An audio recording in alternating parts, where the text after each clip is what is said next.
তোমরা কে কে মাইথন আসনি?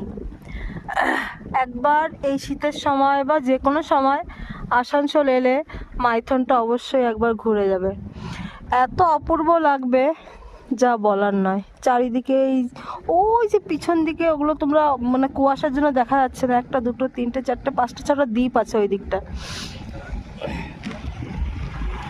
দারুণ একটা ব্যাপার। আর এখানে চারিদিকে এখন শুধু পিকনিক হচ্ছে, আর জলটা দেখে মনে হচ্ছে নেমে পড়ি, এতটাই স্বচ্ছ আর চারিদিকে পাথর দেওয়া। এটা কিন্তু মাইথন ড্যাম। কলকাতা থেকে শুরু করে অনেক জায়গার থেকে এখানে পিকনিকের সময় এত জলের ভিতর পান করি গো মাছ খায়। আর এগুলো দেখছো যে সাদা সাদা, এগুলো সব জাল পেতে রেখেছে, বুঝলে?